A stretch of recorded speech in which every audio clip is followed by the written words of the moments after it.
Didi #1 Season 8, co-powered by Berger Home Shield, special partner Cucina Small Appliances. অনেক কাজ করেও কিন্তু মৃদু তাদের স্বর, কর্মনিপুণ সবাই তারা, ব্যবসা অফিস ঘর।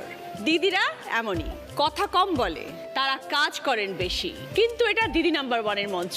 দিদিরা আজ প্রাণ খুলে বলবেন তাদের মনের কথা। আজ আমার মঞ্চে উপস্থিত এমনই 4 জন দিদি, সবাইকে ওয়েলকাম জানাচ্ছি। আসুন প্লিজ।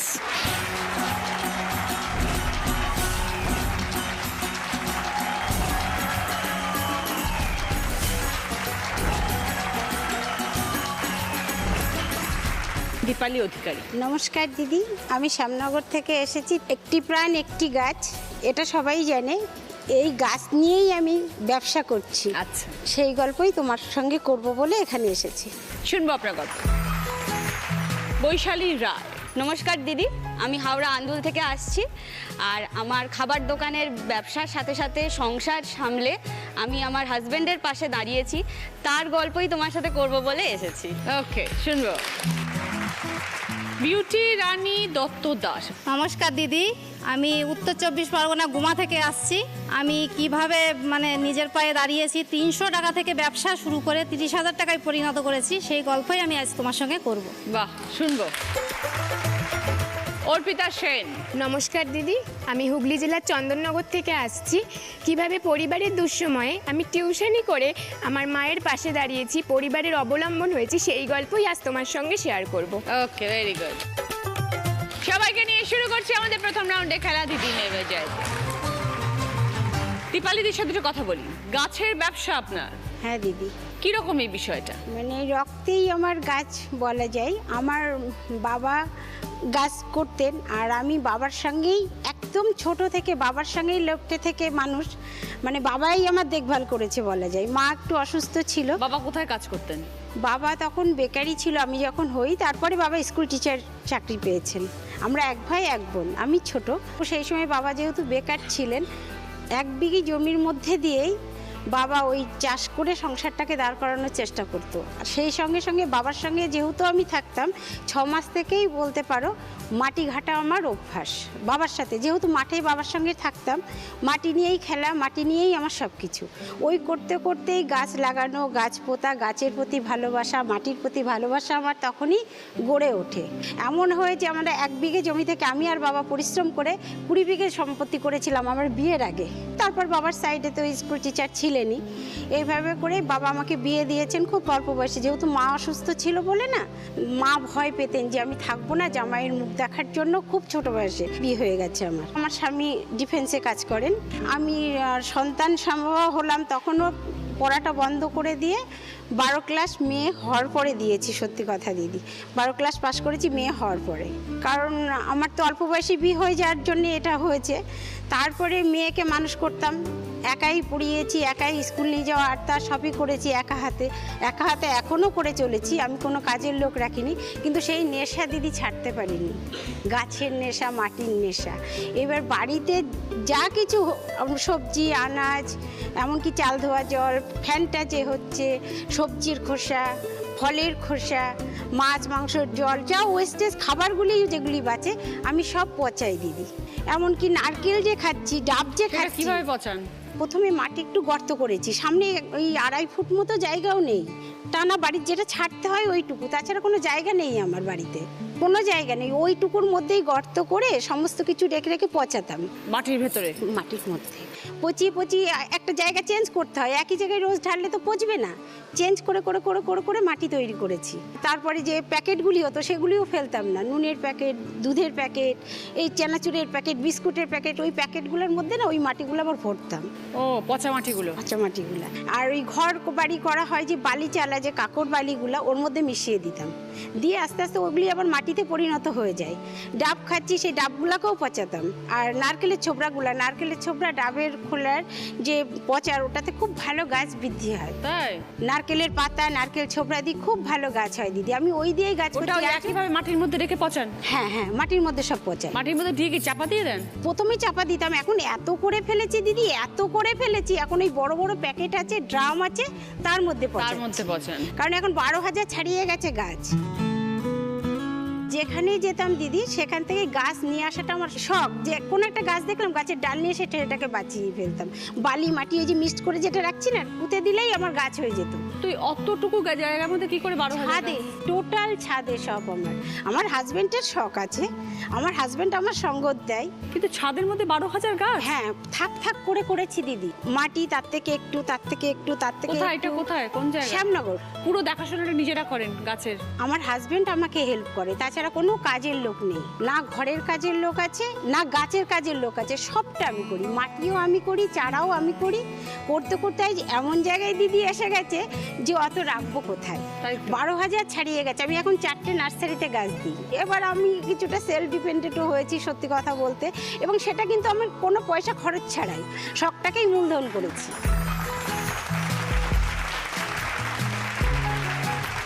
বাইরে থেকে তার মানে কোনো সার কিনতেই হয় না? না, সারও কিনি না, গাছও আমি কিনি না, আমি ওইভাবেই এনে এনে এই একটা গাছ থেকে এবার 20টা গাছ করেছি, 20টার জায়গায় আরো 50টা করেছি, করে করে এখন বিক্রি করছি। তো কি কি গাছ আছে তোমার? কি নেই সেইটা বলুন। আমি এখন 12,000 ফুলের গাছ, গাছ বেশি, পাতাবাহার বেশি, না ফলমূলের গাছে রাখেন? ফলের গাছ সব আছে, আপেল থেকে শুরু করে বেদানা, আঙুর, আম, জাম, আর সেগুলো খুব জামরুল। ভালো ভালো সুন্দর হয় ফলগুলো? হ্যাঁ হ্যাঁ হ্যাঁ হ্যাঁ। কিন্তু ধরো বড় বড় ফল যেগুলো আম গাছ, আপেল গাছ, এগুলো কাঁঠাল, সেগুলো তো বড় বড় মাটিতে বিশাল বিশাল গাছ হয়, সেগুলো ছাদে কি করে হয়? ওইগুলি ড্রামের মধ্যে করছি দিদি, ড্রামের মধ্যে, কিন্তু এই টবের গাছে খাটনি আছে, চেঞ্জ করতে হয়। এক বছরে ফল দিল তো তারপরে মাটিটা ধূসর হয়ে যায়, পাউডার মতো হয়ে যায়, আবার ওই পচা মালগুলো দিতে হয়, না হলে খাবারটা কোত্থেকে খাবে। ওইগুলি পচা মালগুলা থেকেই কিন্তু খাবার খাচ্ছে গাছে, তার থেকেই ফুল দিচ্ছে, ফল দিচ্ছে। খাবারটা রেডি করতে হয়, সেটাই হচ্ছে আসল কাজ। ওই যে রোজ যে করছি, রোজ নিত্যি হচ্ছে, আবার চেঞ্জ করছি, পুরোনো মাটিটার সঙ্গে আবার নতুন মাটি মিক্সড করছি, এবার পাতা পচাচ্ছি। পরিশ্রম। ও হ্যাঁ, পরিশ্রম দিদি খুব করতে হয়, তবে ওটা আমার শখে করি। তাহলে আপনাকে কিন্তু বাড়িতে কোনো সবজি কিনতে হয় না, সব নিজের গাছের সবজি খেয়ে নিচ্ছে। সে হচ্ছে, আমি বেলাই প্রচুর দিদি, যে কেউ গেলে আমার বাড়ি থেকে খালি হাতে কাউকে ফেরায় না। এত সবজি হয়? ফল, যে কোনো ফল তো গাছে থাকেই সব সময়। যে ভালোবাসে দিদি গাছ, না ভালোবাসলেও এত গাছ আছে তো, এত ভ্যারাইটিস, একটা ধরিয়ে দিই, এটা কিন্তু আমার মন থেকে করি। কেন করি? প্রকৃতিতে আর কিছু না পারি, এইটুকু তো করতে পারি দিদি জন্ম নিয়ে। পরিবারে কে কে আছেন? এখন আমার মেয়ে, হাজবেন্ড, আমরা 3জন, আর দাদার মেয়েকে আমি মানুষ করছি। তো আপনার কি মনে হয় পরের প্রজন্ম এটাকে নিয়ে এগিয়ে যাবে, দেখবে? এত পরিশ্রম করবে না মনে হয় দিদি কেউ, কিন্তু আমার পরে বোধহয় থাকবে না। এখন আমি থাকতে থাকতে এগুলি করে যেতে পারলে, আমি এটাই ঈশ্বরের কাছে ভাবি যে আমি যতদিন বেঁচে আছি আমি যেন করে যেতে পারি। এই আশীর্বাদটা করুন দিদি, যাতে আমি করতে করতে চলে যেতে পারি, তাহলে আমার আফসোস থাকবে না। যেখানে সব গাছ কেটে ফেলে আমাদের কলকাতা শহরের বুকে বা বলুন সব জায়গাতে বড় বড় বিল্ডিং উঠছে, সেখানে দীপালিদির মতন দিদিরা আছেন যেখানে নিজেদের ছাদের ওপরে শুধু গাছকে ভালোবেসে 12,000 গাছ তৈরি করছেন। খুব ভালো, দেখার ইচ্ছে রইল একদিন। এই যে দিদি আপনার জন্য একটা নিয়ে এসেছি।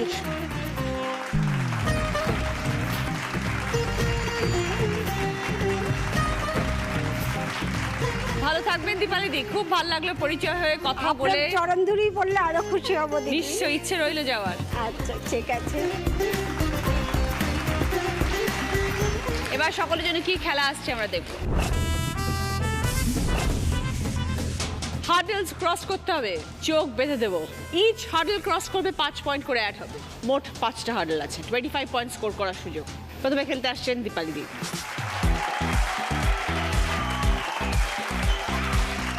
চলো স্টার্ট।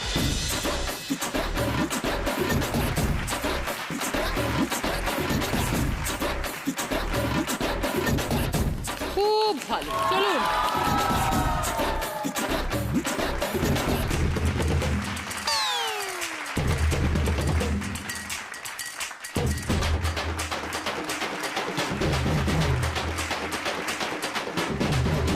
ফিল করুন হার্ডেলটা কোথায়।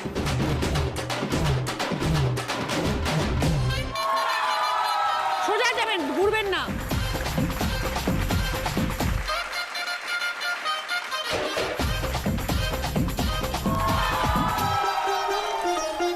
একদম ঘুরবেন না, সোজা যাবেন।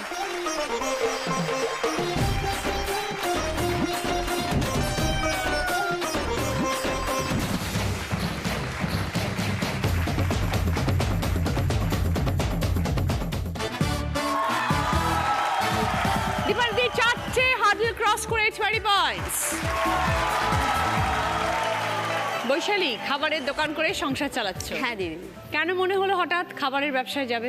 যখন আমি পড়াশোনা করতাম, তো পড়াশোনা করার সাথে সাথেই আমার ইচ্ছা ছিল যে খাবারের দিক থেকে আমি যদি কিছু করতে পারি, কোনো ব্যবসা দাঁড় করাতে পারি। তো তারপর বিয়ের পর সেই পড়লাম, গিয়ে সেই ব্যবসাদাই আমাদের পুরো হোল ফ্যামিলি আর কি, শ্বশুরবাড়ির ফ্যামিলি সবাই আর কি ব্যবসার সাথেই কোনো না কোনোভাবে যুক্ত। আমার হাজব্যান্ডেরও ব্যবসা আছে। সেই সুপ্ত ইচ্ছাটা আমি বলেছিলাম যে আমার হাজব্যান্ডকে, যে আমার এরকম খাবার জাতীয় কোনো কিছু দোকান আমার খুব করার ইচ্ছা আছে। তো তারপরে একটা সময় আসে যে সব ঠিকঠাকই চলছিল, আমার বাচ্চা হলো, তো ছেলে তখন ছোট। তো আমি ওকে বললাম যে তুমি আমাকে কিছু টাকা ধার দাও, আমি এই ব্যবসাটা শুরু করতে চাই। তো দোকান যথারীতি দেখলাম, একটা রেন্টে আমি দোকানও নিলাম। রোডের ওপরে হলো না, একটু গলির ভেতরে দোকানটা। তো তারপর ভাবলাম যে এই জায়গায় দোকান আমি করব, খাবারের ফাস্ট ফুড স্ন্যাক্স সমস্ত কিছুর দোকান। তো ওখানে স্ন্যাক্সের দোকান আগে আর ছিল না? না, ওই জায়গাটায় ছিল না কোনো। ওখানে একটা ছোট স্কুলও আছে, ইংলিশ মিডিয়াম। তো ওইটার কথাও আরো ভেবে যে একটা হ্যাঁ একটা স্কুল আছে, তো এখানে একটা এই বিজনেস চালু করা যেতে পারে। তো কি কি আইটেম দিয়ে শুরু করেছিলে? বিস্কুট, চানাচুর, যেগুলো আমাদের ঘরের রোজেরই নিত্য প্রয়োজনীয় লাগে, চিপস, আইসক্রিম, কোল্ড ড্রিঙ্কস, এরকম ছোটোখাটো। প্রত্যেকটা ডিস্ট্রিবিউটারের সাথে ডাইরেক্ট কথা বলে, তাদের সাথে যোগাযোগ করে, তারপর সেখান থেকে বিজনেসটা আস্তে আস্তে ছোট করেই শুরু করি। তারপরে আস্তে আস্তে মানুষ বলতে থাকলো, আসতে লাগলো। তো বললো যে এইটা তোলেনি দিদি, দুধ রাখুন না। আমি বললাম আচ্ছা ঠিক আছে। তো আস্তে আস্তে ফার্স্টে হাফ কেট দুধ থেকে শুরু করেছিলাম। কেউ এসে বললো, ওখানে আমাদের পাঞ্জাবি সোসাইটি আছে ওই পাড়ার মধ্যেও, তারা বললো যে একটু ঘি, বাটার, একটু পনির এগুলোও তো রাখতে পারেন তার সাথে সাথে। আমি বললাম আচ্ছা ঠিক আছে বলে আবার যোগাযোগ করলাম। সেই দুধের সাথে সাথে দই, ঘি, পনির, বাটার থেকে আরম্ভ করে সমস্ত কিছু দুধের এই প্রোডাক্টগুলো, তার সাথে সাথে এদিকে ফাস্টফুড বলতে গেলে পিৎজা, হটডগ, এই সমস্ত কিছু, পনির প্যাটিস, চিকেন প্যাটিস, সমস্ত কিছু আস্তে আস্তে তুললাম। এগুলো কি তোমার দৈনন্দিন যে মানুষের গ্রসারি জিনিস দরকার তার সাথে এগুলোও রাখলে? না, গ্রসারির ব্যাপারটা পুরোটা নেই, কিছুটা হলেও আছে। প্লাস হচ্ছে এগুলো স্ন্যাক্স, লোকই ডিমান্ডেড, মানে মানুষেরই ডিমান্ডে সেগুলো আস্তে আস্তে তোলা শুরু করলাম। করতে করতে মানুষ আরও দেখলো যে জিনিসগুলো প্রত্যেকটাই কারেন্ট, মানে এখন প্রত্যেকটা মানুষই সচেতন প্রচণ্ড। খাবার দাবার নিয়ে প্রত্যেকটা মানুষই সবাই দেখে এক্সপায়ারি ডেটটা কবে। অবশ্যই আগের ডেটটা দেখে, যে সেই জিনিসগুলো। তারপরে এমন আমি আরও চেষ্টা করলাম যে যাতে এই বিজনেসটা আরও কীভাবে ডেভেলপ করা যায় দিনের পর দিন। বাজারে তো অনেক দোকান আছে, কিন্তু আমার এটা গলির মধ্যে, কিন্তু আমাকে এটা চালাতে হবে কোনোভাবে। তো এমন কিছু জিনিস তোলা যেটা অন্য দোকান থেকে একটু হাটকে হতে হবে। তো সেই রকম কিছু বিস্কুট, চানাচুর, বেকারি আইটেম, কিছু একটু নতুন নতুন লজেন্স, নতুন নতুন ধরনের ক্যাডবেরি, সেগুলো গিয়ে সেগুলো নিয়ে এসে সেগুলো বিক্রি করে। আর একটা জানতাম দিদি, তারা আমার কাস্টমার, তাদের সাথে আমি ভালো ব্যবহারটা রাখবো। তো এইরকম করে আস্তে আস্তে সব কিছুই বিজনেস আস্তে আস্তে শুরু করলাম। কতদিন হয়ে গেল? বছর খানেক হলো। এখন আনন্দ লাগে যে আমরা 500 টাকা থেকে দিদি শুরু করেছিলাম। মানে প্রথম যেদিন আমি বসি সেদিনকে সকাল থেকে রাত্রির অবধি করে আমার 500 টাকা হয়েছিল। তারপর সেই সেলটা আস্তে আস্তে আস্তে আস্তে বাড়তে থাকে। এখন পার ডে তো 10,000-এর ওপর আমার হয়। এবার আমি প্রচণ্ড পরিশ্রম করতে ভালোবাসি, হার্ড ওয়ার্কিং মানে প্রচুর করতে ভালোবাসি। আর আমি জানি যে সৎ পথে সৎভাবে আমি খাটবো, খাটুনি আমি তার ফল আমি পাবো। আর বিজনেসটাকে আমি আরও রানিং রাখতে চাই, আরও আমার যেন এই বিজনেসটা বাড়ুক, এইটাই আমি তোমার থেকে আশীর্বাদ চাই। অনেক শুভেচ্ছা রইল, তোমার ব্যবসা যেন আরও বড় হয়। নিজের হাতে তৈরি করা ছোট্ট ব্যবসা থেকে আজকে এত বড় করেছো, আরও বড় হোক। অনেক শুভেচ্ছা, ভালো থেকো।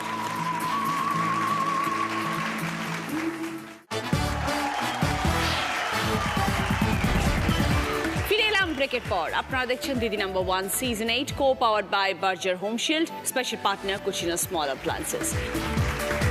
এবার খেলতে আসছে বৈশালী।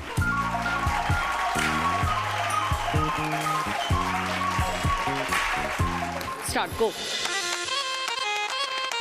চলো চলো।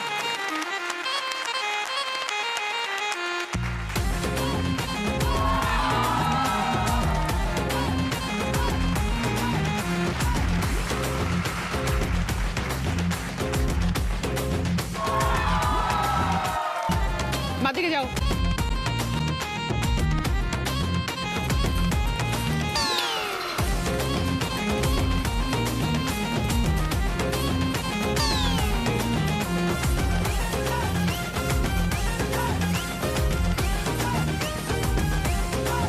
ওকে, খুলে ফেলো। বৈশালী, তুমি 3টে হার্ডল ঠিক করে ক্রস করেছো, 2টো পড়ে গেছে, তাই 15 পয়েন্টস। বিউটি রানী, 300 টাকা দিয়ে শুরু করেছিলে, এখন 30,000 টাকা রোজগার তোমার। Very good. কিসের ব্যবসা তোমার? সিটি গোল্ডের ব্যবসা দিদি। Gold plated jewellery? হ্যাঁ দিদি। নামলে কেন ব্যবসায়? আমরা 5 বোন 2 ভাই, খুব মানে গরিব ঘরে আমার জন্ম। এবার বাবা অল্প বয়সে আমাকে বিয়ে দিয়ে দেয়। খুব বেশি লেখাপড়া করিনি দিদি, দিলে স্বামীর খুব বেশি ইনকাম না। স্বামী ফুটপাতে একটা ফলের বিজনেস করে। আমার একটা সন্তান হয়, আমার একটা ছেলে হয়। ছেলে হওয়ার পরে দিদি আমি মনে করি যে আমার স্বামী যা ইনকাম করে তাতে আমি আমার ছেলেকে মানুষ করতে পারবো না। এবার আমার স্বামীও সেটা বলে যে কি করে আমি লেখাপড়া শেখাবো, আমার 200 টাকা ইনকাম, আমি সংসার চালাবো না ছেলেকে মানুষ করব। তখন আমি ভাবলাম দিদি আমাকে কিছু করতে হবে, আমাকে কিছু না করলে আমি এই সংসারটাকে দাঁড় করাতে পারবো না।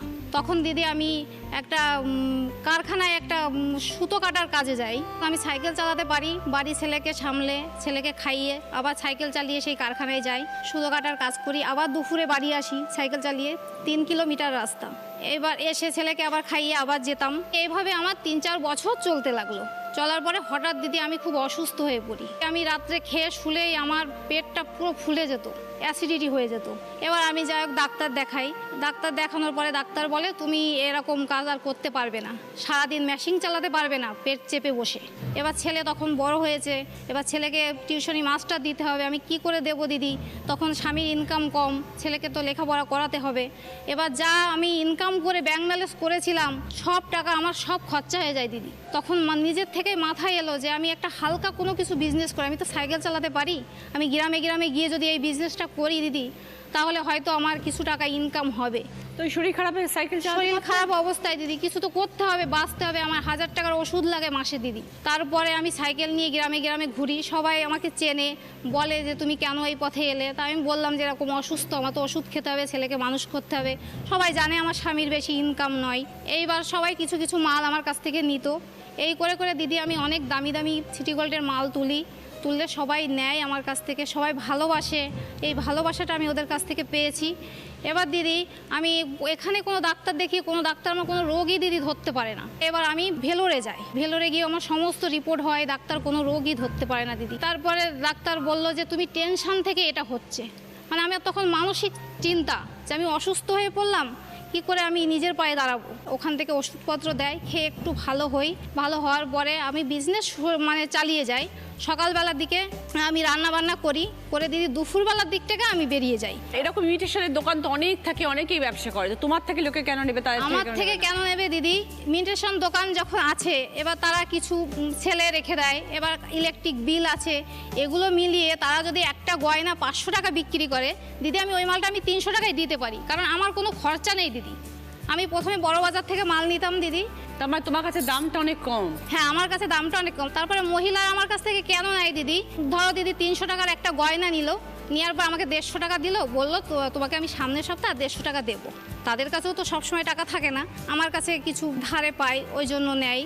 হ্যাঁ, এই জন্য আমার বিজনেসটা চলে, সবাই ভালোবাসে। কত বছর হয়ে গেল? 7-8 বছর হয়ে গেছে আমি বিজনেসটা করছি দিদি। এখন নিশ্চয়ই অনেক বড় হয়ে করে গেছে। আমি বিজনেস করে এমন একটা দিন ছিল দিদি যখন আমি মানে শ্বশুর বাড়িতে যাওয়ার পর আমি আলাদা হয়ে যাই। আমি মশলা বেটে আমি কলা পাতায় রেখেছি দিদি, আমার একটা বাসন ছিল না, আমি খুব কাঁদছিলাম। আমার স্বামী আমাকে বলে একদিন এমন বাসন তোমার হবে তুমি দেখবে সবাইকে দিতে পারবে। তো সত্যিই দিদি আজ আমি অনেক কিছু করেছি। আমার একতলা বাড়িতে আমি দোতলা বাড়ি করেছি, 2টো দোকান করেছি, ছেলে আমার গ্রাজুয়েট করছে। বাহ, আপনি আশীর্বাদ করেন আমি যেন আরো বড় হতে পারি দিদি। নিশ্চয়ই নিশ্চয়ই, মনের জোর থাকলে সব হবে। ভালো থেকো বিউটি রানী, খুব ভালো থেকো। চলে এসেছে ডান্স বাংলা ডান্স অডিশন। 2 ফেব্রুয়ারি সৌভাগ্য প্যালেস শিলিগুড়ি, রবিবার শিবাক রোড শিলিগুড়িতে, সকাল 10টা থেকে বিকেল 5টা। কেউ মিস করবেন না। ফিরে এলাম ব্রেকের পর। আপনারা দেখছেন Didi number 1 season 8, co powered by Berger Home Shield, special partner Kutchina small appliances. Beauty Rani চলে এসো।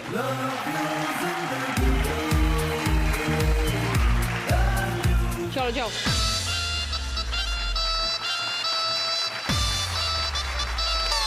যা।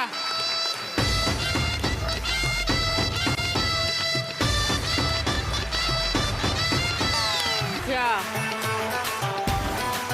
চলো চলো। বাঁদিকে যেও না, সোজা চলো।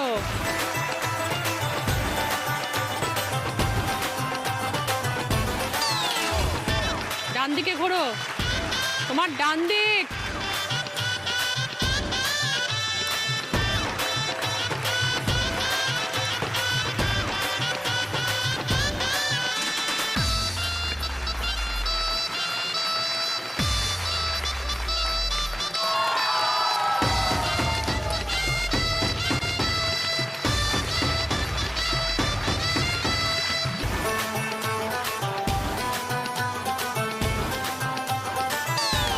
চোখ খোলো। বিউটি, তুমি একটা হার্ডল ক্রস করতে পেরেছো, বাকি 4টে দেখো পড়ে গেছে, তাই জন্য 5 পয়েন্টস। অর্পিতা, বাবা মার পাশে দাঁড়িয়েছো টিউশনি করে, একদম। কতদিন হলো গেল টিউশন করছো?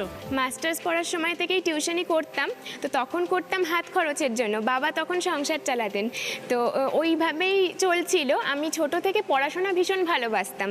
ছোট থেকে আমি একদম নার্সারি থেকে মাস্টার্স পর্যন্ত একা পড়েছি, আমার কোনো প্রাইভেট টিউশন ছিল না, রেফারেন্স বই ছিল না, টেক্সট বই পড়ে পরীক্ষা দিয়েছি এবং প্রত্যেকটা ক্লাসে আমি র্যাঙ্ক করতাম, ধরা বাঁধা ছিল আমার ক্লাসে র্যাঙ্ক। তো এইভাবে চলছিল। মাধ্যমিকে, উচ্চ মাধ্যমিকে ভীষণ ভালো রেজাল্ট করেছি। বাবা ছোট থেকেই মানে আমাদেরকে খুব ভালো রাখার চেষ্টা করেছেন, কিন্তু মানে বাবার খুব আর্থিক সামর্থ্য খুব বেশি ছিল না। তার মধ্যেও বাবা, আমার দাদা আছে, আমাকে আর দাদাকে মানে সমস্ত দিক থেকে খাওয়া পড়ার আমাদের কোনো অভাব ছিল না। তারপর আমি যখন উচ্চ মাধ্যমিক দিয়ে গ্র্যাজুয়েশনে ভর্তি হলাম, সেই সময় বাবার হঠাৎ করে কাজটা চলে যায়।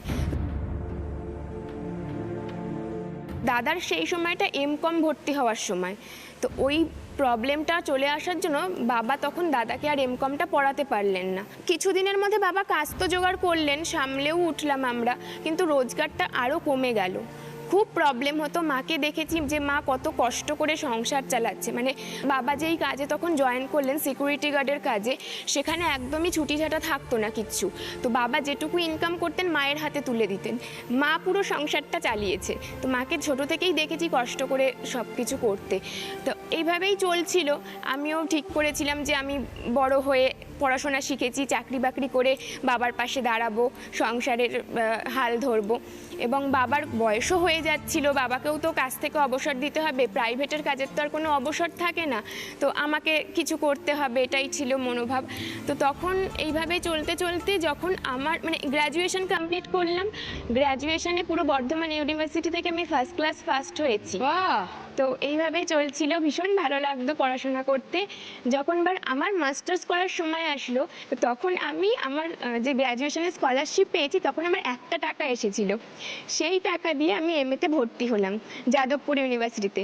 আমার মনে আছে যেদিন আমি যাদবপুরে ভর্তি হতে যাই, মাকে আমি বলেছিলাম, মা আমি তো ভর্তি তো আজকে হয়ে যাচ্ছি, পড়াটা পুরো কমপ্লিট করতে পারবো তো? মানে আমার তো তখন হাতে কোনো ক্যাশ ছিল না, স্কলারশিপগুলো তখন সব কটা আসেওনি। তো এইভাবে ভর্তি হয়ে গেলাম, ঠাকুরের ইচ্ছায় টাকাগুলো পরপর ঢুকে গেল। যাদবপুর থেকে 2 বছর ডেলি প্যাসেঞ্জারি করে আমি মাস্টার্স কমপ্লিট করলাম, সেখানে আমি ফার্স্ট ক্লাস 5th হয়েছি। তো তখন আমি মাস্টার্স কমপ্লিট করার পর জবের জন্য তো এখন কম্পিউটার কম্পালসারি, আমি কম্পিউটারের একটা কোর্সে ভর্তি হলাম। মাস্টার্স থেকেই আমি টিউশনি করতাম, সেই টিউশনির টাকা থেকে আমি কম্পিউটারের ফিস দিতাম, নিজের খরচ মেটাতাম। তো ওইভাবে আমি কম্পিউটার কোর্স করতে করতে তখন খুব একটা সমস্যা এসে পড়ে, বাবা যে সিকিউরিটি গার্ডের কাজটা করছিলেন সেটা আবার চলে যায়।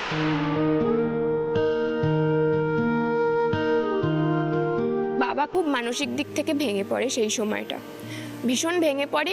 আর বাবার এতটাই বয়স হয়ে গিয়েছিল, চোখের প্রবলেম চলে এসেছে। তো সেই সময় বাবার দাঁড়িয়ে নতুন কোনো কাজ জোগাড় করে করাটা একদম সম্ভব ছিল না।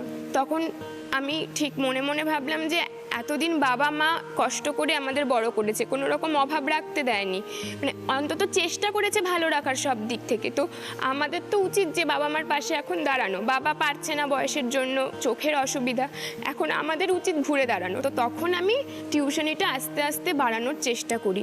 মানে আমি টিউশনিটা মাস্টার্সে যেটা করতাম সেটা এমনি ক্যাজুয়ালি হাত খরচের জন্য, এখন এটাকে প্রফেশন করে নিলে। সেটাই যে প্রফেশন হিসেবে নিতে হবে সেটা কখনো ভাবিনি। তো তখন আস্তে আস্তে আমি টিউশনিটা বাড়ানো শুরু করি, 2-3টে করতে করতে আমি অনেকগুলো টিউশনি জোগাড় করি। আমি তার পাশাপাশি নেট সেটের জন্য পড়াশোনা করছিলাম বাড়িতে। মানে মায়ের ভীষণ ইচ্ছে ছিল যে আমি যেহেতু প্রত্যেকটা রেজাল্ট ভালো, তো আমি অ্যাসিস্ট্যান্ট প্রফেসর হব, মায়ের ইচ্ছে ছিল। ওইভাবে করতে করতে আমার তখন মনে হলো যে টিউশনটা করে আমি চালাচ্ছি ঠিকই, কিন্তু তাতেও মায়ের খুব কষ্ট হচ্ছে, তো আমার অন্য কিছু করার দরকার। তো তখন আমি আস্তে আস্তে চাকরির ইন্টারভিউ দেওয়া শুরু করি। ইন্টারভিউ দিতে দিতে আমি জবটা পাই। বড় একটা পাবলিকেশন হাউসের সঙ্গে আমি যুক্ত আছি, সেখানে আমি এডিটোরিয়াল ডিপার্টমেন্টে জব করছি। গত 1 বছর ধরে আমি এখানে জব করছি। এখনও টিউশনটা আমি যুক্ত রয়েছি, টিউশনের সঙ্গে বাড়িতেও পড়াই আর এই জবটাও করছি। এখন পরিবারের অনেকটা সচ্ছল অবস্থা। এই যে পাবলিকেশন হাউসে তুমি কাজ করছো, এখানে মূলত কাজটা কি? এখানে আমাদের বইটা তৈরি করতে, আমি যেহেতু এডিটোরিয়াল ডিপার্টমেন্টে আছি, আমাদের যা যা মেটেরিয়ালগুলো আসে সেটাকে এডিট করতে হয়। সব একাডেমিক বই? হ্যাঁ, এইচএসের যে প্যাটার্নটা থাকে, ধরুন প্রশ্ন বিচিত্রার, তো ওই কাজটা আমাদের কিছু প্রশ্ন আছে, সিলেক্টেড স্কুলের প্রশ্ন আমাদের কাছে আসে। এবার সব কটা স্কুলের প্রশ্ন তো ওইভাবে প্যাটার্ন মিলিয়ে হয় না, হয়তো কোনো চ্যাপ্টার থেকে প্রশ্ন বেশি এসে যাচ্ছে বা কোনো চ্যাপ্টার থেকে আসেনি, এরকম থাকে। তো তখন আমাদের সেই প্রশ্নগুলোকে যেখান থেকে বেশি এসছে সেখান থেকে বাদ দিয়ে, যেখান থেকে আসেনি সেখান থেকে অ্যাড করতে হয়। এভাবে আমাদের প্রশ্নটা প্যাটার্নে ফেলতে হয়, এমসিকিউ এসএকিউর আনসার করে দিতে হয়, তারপর সেটা ডিটিপি অপারেটরের কাছে যায়। অনেক সময় তো টাইপিংয়ে ভুলভ্রান্তি থেকেই থাকে, তখন আমাদের ওই ভুলভ্রান্তি যেগুলো থেকে থাকে সেইটা দেখতে হয়, প্রুফ কারেকশন করতে হয়। ওটা আমাদের এডিটরদেরকেই করতে হয়, প্রুফ কারেকশনটাও গুরুত্বপূর্ণ কাজ। হ্যাঁ, সেইটা করে পুরো বইটা বাজারে ছাড়ার মতন পুরো জিনিসটা আমরা তৈরি করে দিই। এইভাবেই মা বাবার পাশে সবসময় থাকবে অর্পিতা, আর নিজের জীবনে অনেক বড় হও। আর মায়ের খুব ইচ্ছে আছে যে আমি অ্যাসিস্ট্যান্ট প্রফেসর হব, তো আমায় আশীর্বাদ করুন আমি মায়ের সেই ইচ্ছেটা যেন পূরণ করতে পারি। নিশ্চয়ই। ভালো থেকো অর্পিতা। থ্যাংক ইউ দিদি।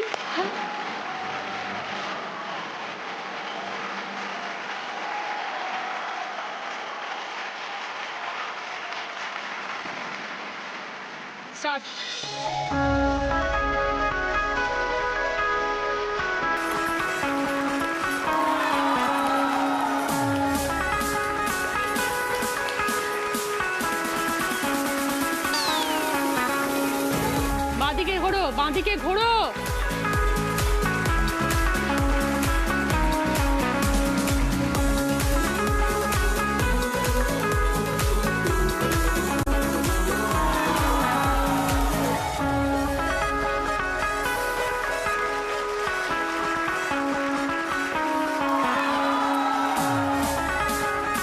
বাঁদিকে যাও।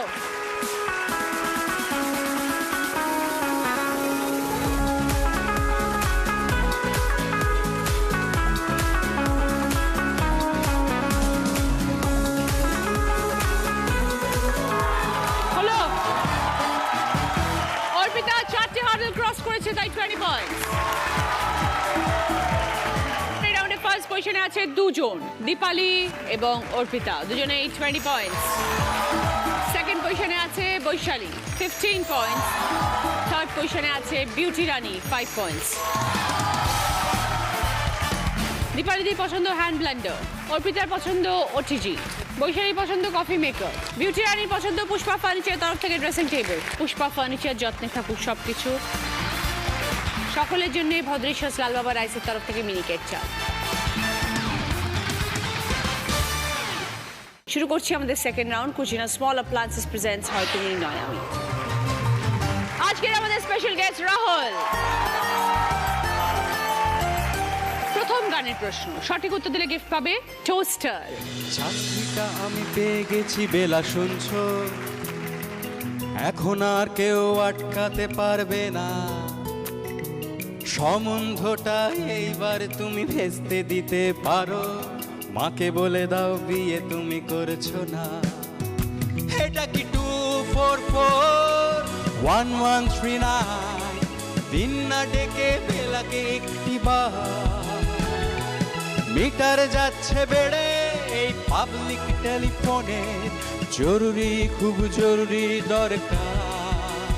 হ্যালো 244-1139, দূর চাই 244-1139। হ্যালো 244-1139। গানের কথায় কি ভেস্তে দেওয়ার কথা বলা হয়েছে? বলো। বিউটি রানী সম্বন্ধটা 5 পয়েন্টস। ভেস্তে দিতে পারো মাকে বলে দাও সঙ্গে টোস্টার।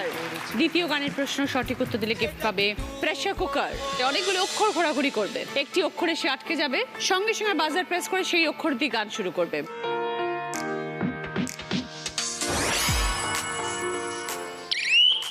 দীপালি দে দাঁড়িয়ে আছো তুমি আমার গানের পারে।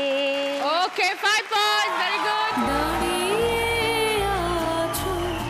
সঙ্গে প্রেসার কুকার।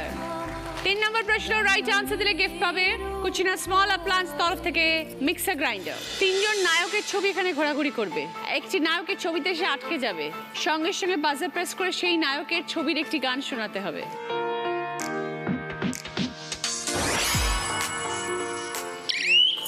অর্পিতা,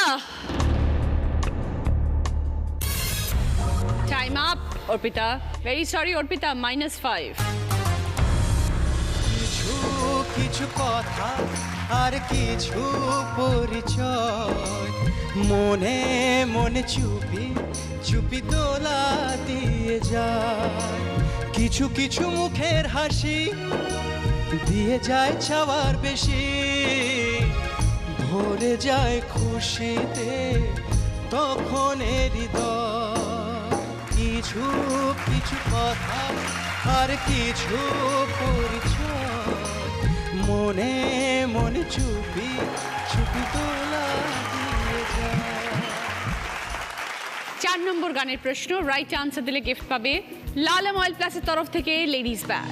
दो दिल मिल रहे हैं, दो दिल मिल रहे हैं मगर हे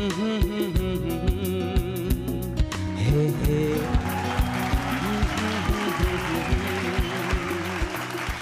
এখানে একটা শব্দ আমি বলিনি, হুম হুম করে গিয়েছি, সেই শব্দটা বলতে হবে। বলো বৈশালী। চুপকে চুপকে। 5 পয়েন্টস। সঙ্গে লালম অয়েল প্লাসের তরফ থেকে লেডিস ব্যাগ। दो दिल मिल रहे हैं मगर चुपके सबको हो रही है खबर चुपके 5 নম্বর প্রশ্ন রাইট আনসার দিলে গিফট পাবে ইলেকট্রিক কেটল। खुली सिम खुल्लम खुल्ला खिल खिल खिल खिल गए गुल्ला खेले hip hip hip hip hooray hooray हुल्ला हुल्ला राजा की खो गई रानी रानी का खो गई गुल्ला खेले इका दुका तिकी चकी पंजी चटी सतियटी नहला दहला पंजी चटी सतियटी नहला दहला पंजी चटी सतियटी नहला दहला। এই সুরে একটা বাংলা গান আছে, সেটা কি? বলো বৈশালী। সিং নেই তবু নাম তার সিংহ। 5 পয়েন্টস। সিং নেই তবু নাম তার সিংহ, সিং নয় তবু সঙ্গে ইলেকট্রিক কেটল। হাম্বা হাম্বা ডিগ ডিগ ডিগ ডিগ তাও ভাই নাকে অ্যাক্টিভ নসি খাও তারপরে এক মগলসি লাগে জুড়ি জুড়ি সুসুড়ি হ্যাচো হ্যাচো চিক চিক চিক চিক হ্যাচো হ্যাচো চিক চিক চিক চিক হ্যাচো হ্যাচো চিক চিক চিক চিক। শুরু করবো আমাদের থার্ড রাউন্ড, কার দৌড় কত দূর। আজকের আমাদের স্পেশাল গেস্ট রাইমা আর রিধিমা। রাইমা রিধিমা আজকে কেন আমার কাছে ভীষণ স্পেশাল গেস্ট সেটা ওদের মুখ থেকে আমরা শুনবো। প্রথমে রাইমা। আজকে আমরা এখানে এসেছি বলতে যে প্লিজ আমাদের সিনেমা রিলিজ করছি দ্বিতীয় Purush on the 23rd of January, please watch it. ফিরিবার পথ নাহি দূর হতে দেখো চাহি পারিবে না চিনিতে আমায় হে বন্ধু বিদায়। রাইমা চরিত্রটা কেমন ছবিতে? 22শে শ্রাবণে আমাকে দেখিয়েছিল আমার প্রেম চলছিল পরমের সঙ্গে, আর দ্বিতীয় পুরুষে আমি ইনফ্যাক্ট পরমের বউ। তো রেসপন্সিবিলিটিস অফ ম্যারেজ কি হয় বিয়ের পর। যে কটা দিন তুমি ছিলে পাশে কেটেছিল নৌকার পালে চোখ রেখে আমার চোখে ঠোঁটে গালে তুমি লেগেছিলে ঋদ্ধিমা, তোমার চরিত্রটা কিরকম? আমার চরিত্রের নাম অঙ্কিতা।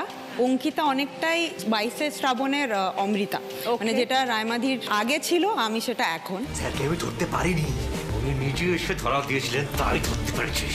দরকার এই তৃতীয় ভিকটিমটি আমি নিজে হব। Good night অভিতা। রজত, তোমাকেও গুড নাইট, তোমারও ঘুম পেয়েছে, যাও। 22 শ্রাবণের পর আগামীকাল অর্থাৎ 23 জানুয়ারি রিলিজ করতে চলেছে দ্বিতীয় পুরুষ, সৃজিত মুখার্জির ছবি। আপনারা নিশ্চয়ই সবাই সিনেমা হলে গিয়ে ছবিটি দেখবেন। এই সিনেমায় ধরে নে আমি ডিরেক্টর, তুই অডিয়েন্স, যা দেখাবো চুপচাপ বসে দেখবি। যখন রাইমা আর ঋদ্ধিমা এখানে আছে তখন থার্ড রাউন্ড ওরা আমাদের হেল্প করবে। এটা অভিনয় রাউন্ড, ওরা এক একটা টপিকের উপরে সামনে গিয়ে অভিনয় করে দেখাবে, বাজার প্রেস করে উত্তর দেবে যে কি অভিনয় করে দেখালো। যে উত্তর দিতে পারবে সে 5 পয়েন্টস। ফার্স্ট টপিক, কোন জায়গা দেখাচ্ছে বলতে হবে।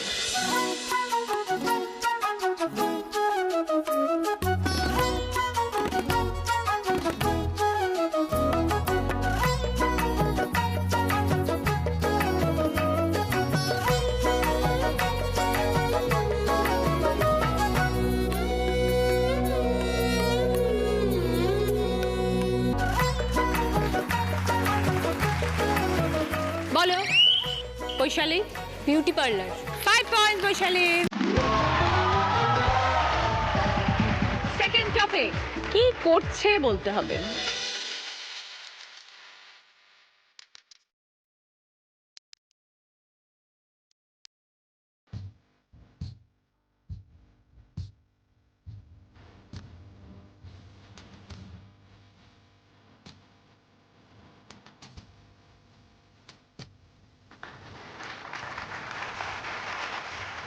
বলে দীপালি দি, ডিমের অমলেট করে।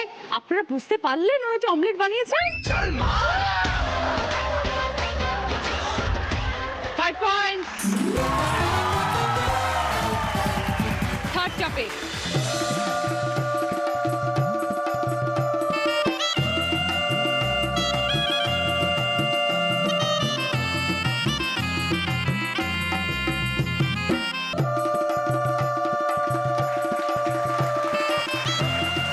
বলো বৈশালী। গায়ে হলুদ। 5 পয়েন্টস। 4 নম্বর টপিক, কোন জায়গা দেখাচ্ছে বলতে হবে।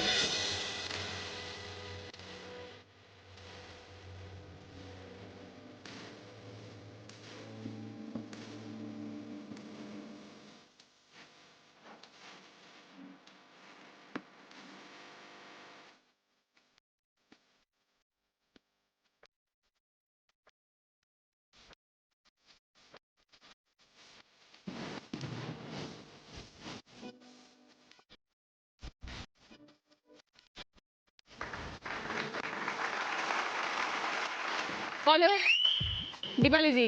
সোনার দোকান। 5 পয়েন্টস। শেষ টপিক, ওরা একটা কিছু দেখাচ্ছে, কি দেখাচ্ছে বুঝতে হবে।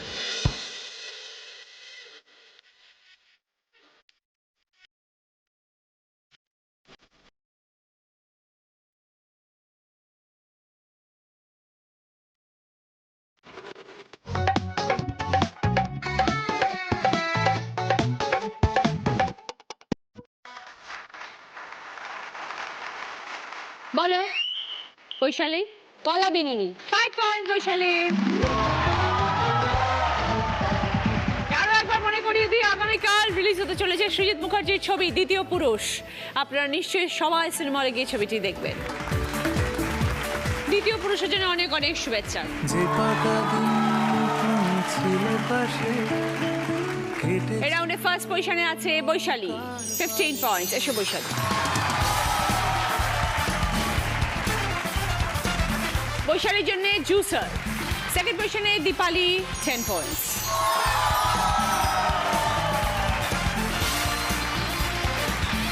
দীপালির জন্য জাগ গ্লাসের সেট।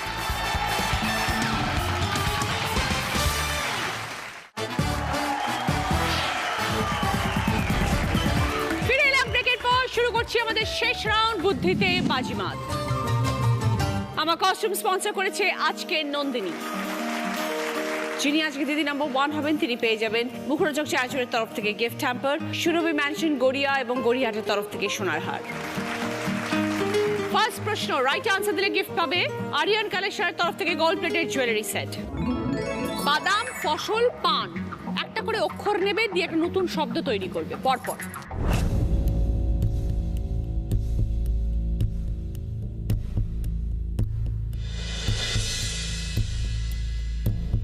এবার বলো অর্পিতা। বাসন, বা স ন বাসন। 20 পয়েন্টস। সঙ্গে আরিয়ান কালেকশনের তরফ থেকে gold plated jewellery set. Second প্রশ্ন সঠিক উত্তর দিলে গিফট পাবে গিজার। তোমার পিস্তত দিদি, তার একমাত্র মামি, তার একমাত্র জামাই, তোমার কে?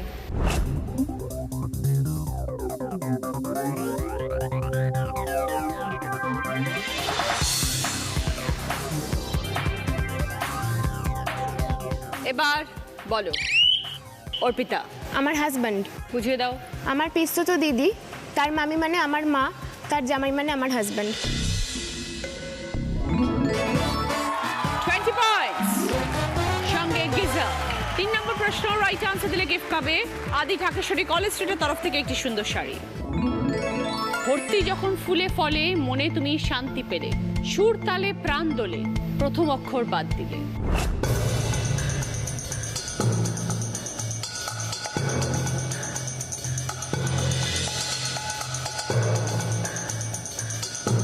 এবার বলো অর্পিতা।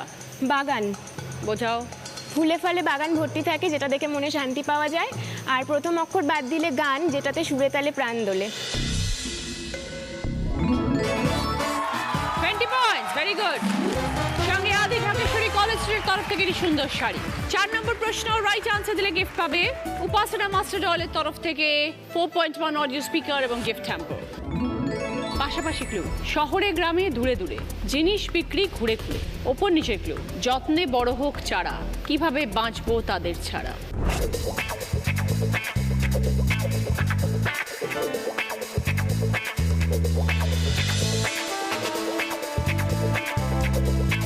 এবার বলো অর্পিতা। পাশাপাশি ফেরিওয়ালা, উপর নিচে গাছপালা। 20 পয়েন্টস।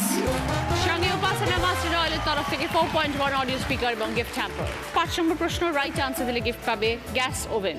শেষ প্রশ্ন 30 পয়েন্টসের আনসার, ভুল করলে -20। ছবিটা ক্লু, শূন্য স্থান পূরণ করো।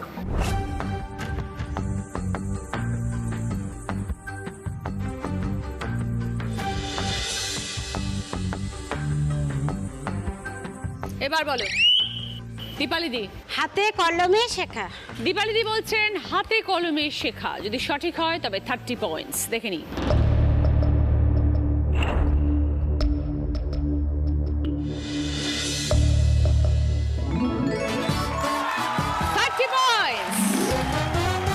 সঙ্গে গ্যাস ওভেন। শেষ প্রশ্নের উত্তর দিয়ে দীপালি দি স্কোর গিয়ে দাঁড়ালো 65 পয়েন্টস। কিন্তু শেষ রাউন্ডে দুর্দান্ত পারফরমেন্স আজকে দিদি number 1 Arpita Sen with 95 points.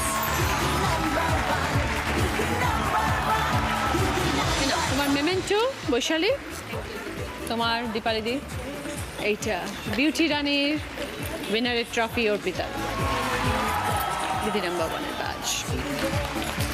Surabhi mansion Garia এবং গড়িয়াহাটের তরফ থেকে সোনার হার, দিদি নাম্বার 1 এর স্যাশ। মুখরোচক চানাচুরের তরফ থেকে গিফট হ্যাম্পার।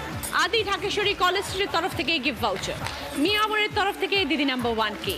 মিয়ামরের তরফ থেকে সকলের জন্য গিফট হ্যাম্পার।